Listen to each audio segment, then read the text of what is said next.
he much stronger, much bigger, but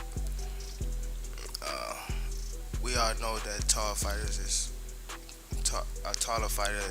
A shorter person is hard to fight a taller person. So, a taller person is hard. It's hard to fight a shorter person. So, we know he's gonna be definitely frustrated. You know, he's slower. You know, his arm reach not that much longer. We just gotta wait and see it till we get in there and test the water.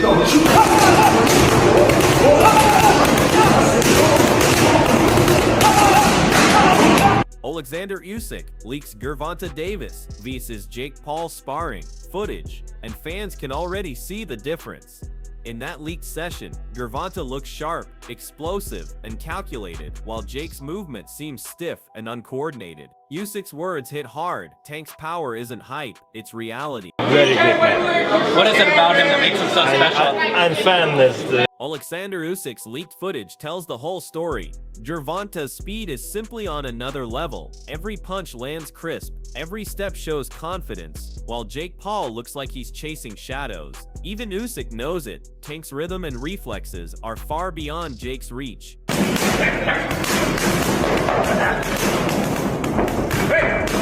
Joe Rogan nailed it perfectly. Gervonta Davis isn't just powerful, he's methodical. Every punch is born from patience and precision. Jake Paul can talk, train, and pose all he wants, but inside the ring, against Tank's IQ and composure, he'd be walking into a storm he can't predict or survive. Gervonta's something. He's so unique.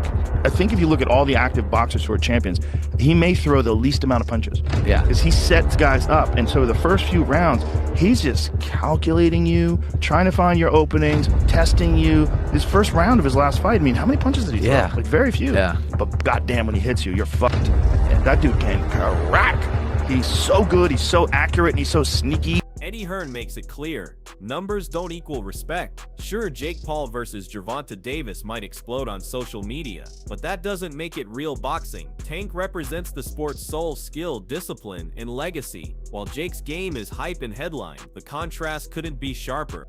I hate Jake Paul against Gervonta Davis. It'll probably do massive numbers.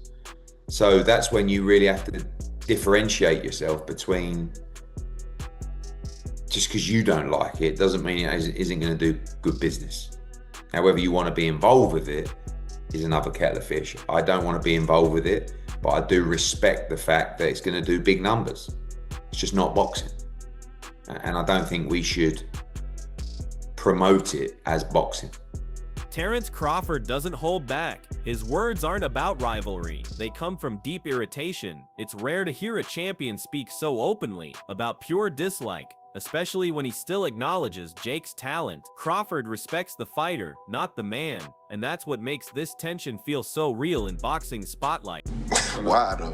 Cause I just don't like him. Like, I really don't like him. That's like, Just not your cup of tea. That's just not your. I don't like nothing about him. I just feel like, he just one of these little arrogant little dudes that's using what he got to shield him. He got a lot of security guards around him, and he in the limelight and stuff like that. But in certain situations, he wouldn't be acting like that. Carl Frosch breaks down the physical mismatch with calm precision. He respects Tank's natural gifts, speed, agility, reflex, but questions the logic behind taking on a much bigger man. His tone reflects both admiration and confusion, as if he's witnessing two fighters from different worlds collide for spectacle more than sport. I don't understand what Gervonta Davis is doing as a top fighter and towards the end of his career. I think if Davis wanted to, he wouldn't get hit with a shot. No. If Davis wants to get in that ring and not get hit with a shot, smaller, lighter, more nimble, faster, and he's got natural boxing ability. He's a great fighter, like one of the best. It's unbelievable talent. There's no way Jake Paul can lay a glove on him. The size won't matter. He'll be slower. So he's slower. Though the size will only work if he's up close leaning on him and ties him out. I think that's probably what he'll try and do. He's when not a he boxer, is he, Jake Paul? No. He's not a boxer, he's a clown. He's a performing clown. Duke McKenzie raises a chilling concern: danger. His voice carries the wisdom of a man who's seen too many careers end badly. He doesn't see this fight as brave or entertaining, but reckless. To him, it's not about skills or fame anymore, it's about safety and the moral line boxing might be crossing. I think it's a very dangerous fight, because we've got a trained athlete who's 18 stone plus against a much smaller guy who really, he's not, you know, he hasn't earned the right, I don't believe, to fight. Jake Paul sounds focused, but beneath his confidence lies a subtle hint of respect, even fear. He knows Gervonta isn't just another name, he's a proven monster in the ring. Jake's words reveal the duality of a showman and a student, the self-belief to fight and the awareness of what he's truly stepping into. Training going for your fight, I think fans are very excited for you and Tank. Yeah, no, I'm locked in. I know this is my toughest fight. He's undefeated, highly skilled, most experienced fighter I've fought, top 5 pound for pound. So I have to have the best version of myself. I know how fast he is. I know how strong he is.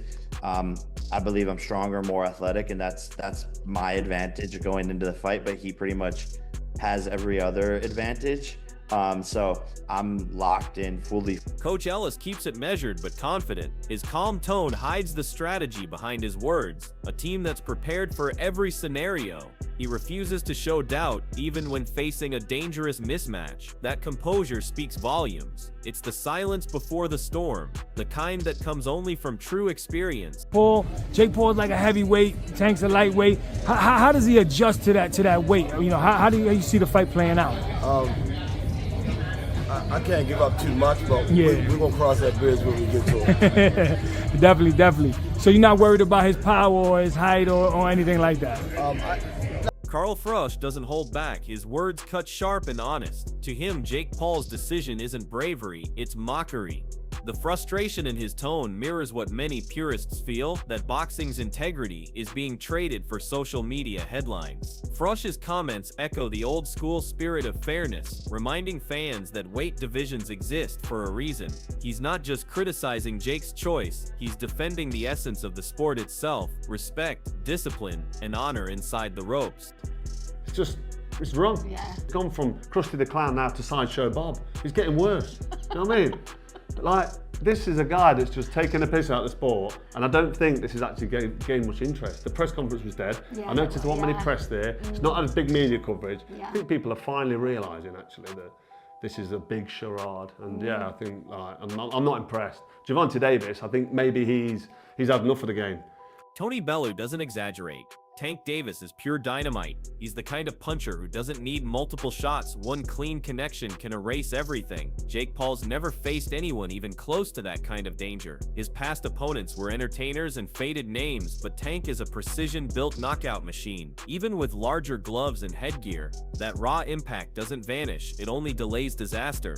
The moment Tank lands flush, the exhibition ends and reality hits. Jake's bravado might get him in the ring, but only courage can keep him conscious when the storm begins. Tank's got legitimate power. Yes, isn't he? We haven't really seen Jake Paul take a proper No, I mean, shot. listen, he'll have a lot of smoke blown up his backside by his coaching team and people like that, but when he gets hit for real, with 10 ounce, well, I'm told there's 16 ounce gloves now, it's like an exhibition.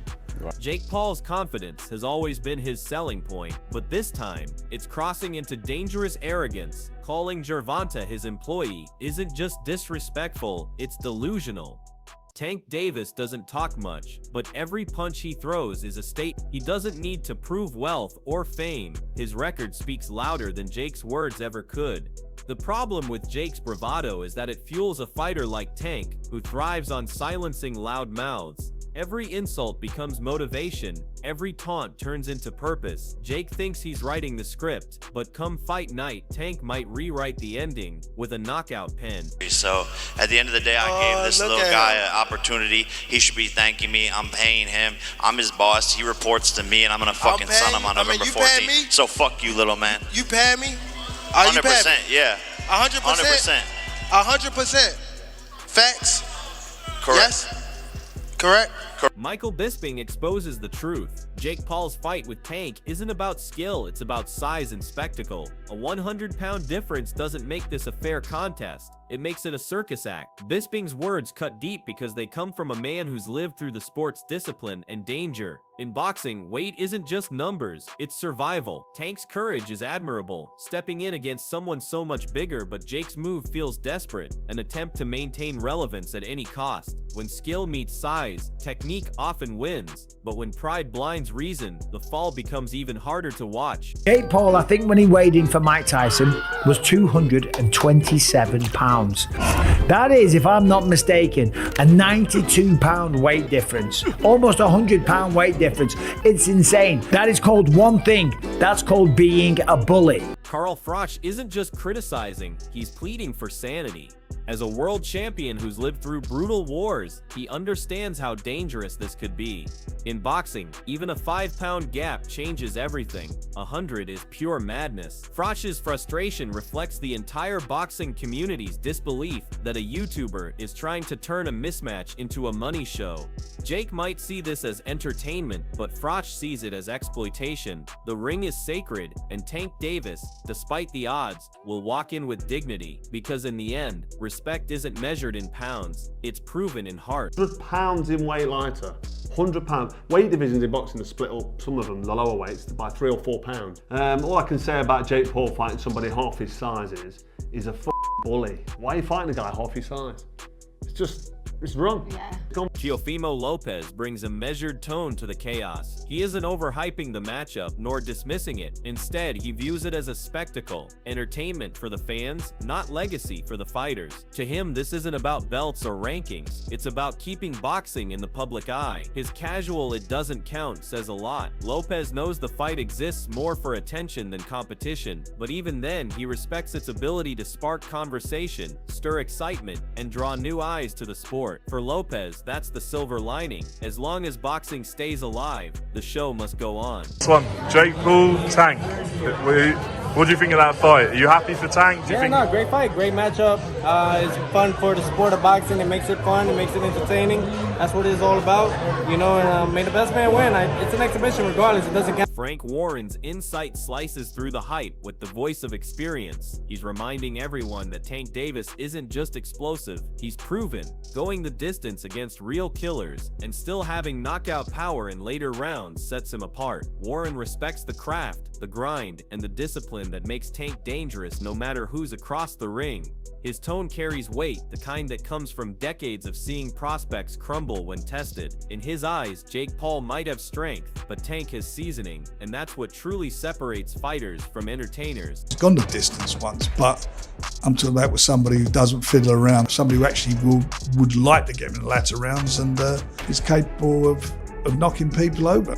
He's a puncher. You've seen him do it, and he's done it well. Dana White speaks with the blunt honesty that only he can deliver. His words hit like a jab of reality. Size matters. He's seen giants fall and legends crumble, and he knows physics doesn't bend for hype. When he says Jake Paul can put his weight on him, it's not strategy, it's imbalance disguised as competition. Dana admires Gervonta's power but calls the matchup for what it is, a circus of contrasts. Beneath his humor, there's a serious concern. Skill can't always survive size, and when spectacle overshadows fairness, even victory feels hollow. Is the burnt bridge with my brother unfixable? I don't hate your brother. You guys need to fight guys your same size. When you fought Floyd, you are massive. He did hit you with a fucking bomb, and you fucking ate it. He's gonna fight Gervonta Davis. Who do you got? Gervonta, I think, hits way harder than Floyd, but he's too small. Your brother's gonna be able to get inside on him, put his weight on him, tie him up. I hear your critique on fighting guys the same size as you. Is that why you guys wouldn't let me fight Conor? Yeah, you're fucking huge. Conor weighs 145 pounds, 155 pounds. Yeah, but he says he can beat me. Spencer Oliver voices the confusion many fans feel. Admiration mixed with disbelief. He praises Tank's pound-for-pound brilliance, yet can't ignore the absurdity of the matchup. His tone isn't mocking, it's puzzled. How can something so unequal be taken seriously? Oliver's comment exposes the imbalance at the heart of the fight. A modern-day David versus Goliath, except this time, Goliath knows how to monetize it.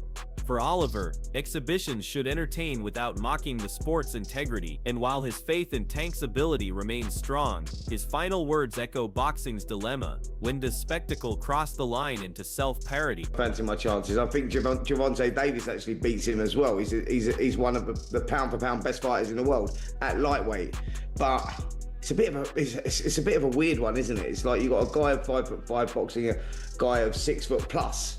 Cruiserweight, yeah, it's just all a little bit odd. I feel if they're going to do an exhibition, perhaps Jake should have picked someone more his size. Look, his last This isn't a normal exhibition, it's a collision of ego, power, and pride. Jake Paul isn't chasing belts, he's chasing validation, trying to prove he belongs in the same universe as real fighters. But Gervonta Davis? He's built for this. Every punch Tank throws is a reminder that boxing isn't about fame or followers, it's about legacy.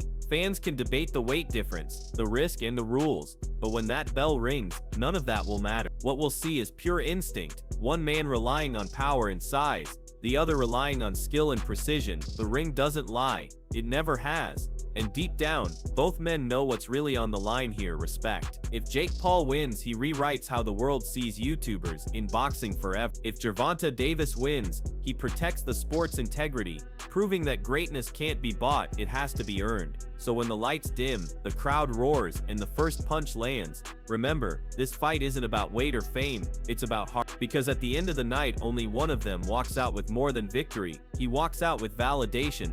Who do you think survives this storm? The YouTube sensation with size and momentum, or the pound-for-pound destroyer built on skill and power? Drop your predictions in the comments, and let's hear what side you're on. Team Jake or Team Tank?